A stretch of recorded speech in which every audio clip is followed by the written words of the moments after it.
Wednesday, December 9th, and you're watching Parkit News.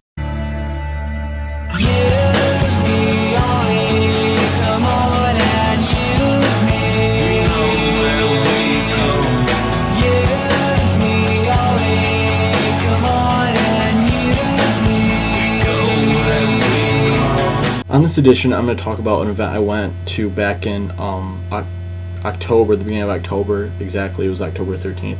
It was a workshop put on by a bisexual activist, Robyn Ochs. So basically, Robyn Ochs is pretty awesome. She's traveled the country since like the 80s doing bisexuality activism, and she's gotten an award for it called the Susan J. Hyde Award. She's met the Obamas.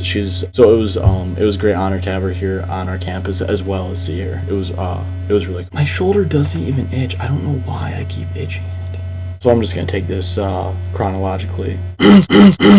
Sorry, I just had to clear my throat. So the workshop started out with her going around the entire audience and having everyone say something that they had heard about bisexuality, like a rumor, whether being true or not.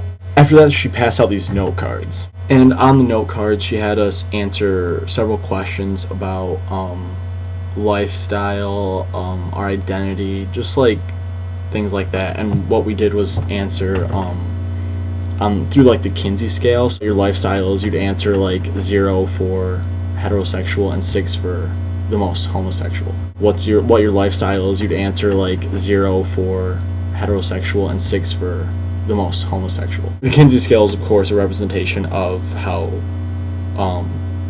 gay or straight someone is, based on the numbers 0 through 6, 0 being the most heterosexual and 6 being the most homosexual. So we wrote down these note cards, and then she collected all of them, and then she passed them back out randomly. So we all had someone else's note card, so it was anonymous. Obviously, we didn't write our names on them. And then for each question, she had us come down on stage, all of us as a group, and we stood on the stage on the number corresponding to what number was written on our note card. So it had like a visual representation of the entire audience. It was incredible to see the diversity in the group.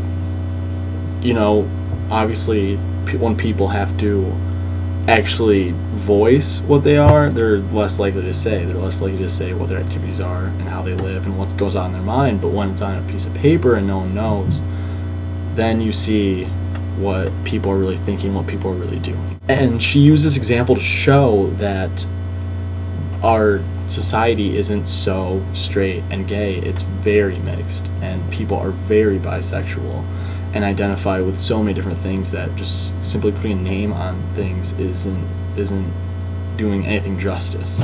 So basically that's what the night was about. It was about informing us how diverse the human population really is, even though we don't see it and we don't hear it. Alexis Ringman, one of the attendees of the event and an MSU student, said sexuality isn't so static, which I think is very true, especially after going through this workshop.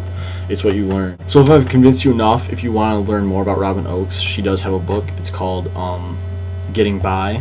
The book has stories from people over 30 countries of the world, ages 15 to 79. Robyn Ochs also has a website.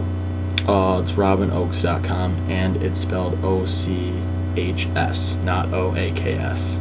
So make a note of that, write it down, scratch it down. To change his life, to tear the world into another night with her, but I'm always wanting you.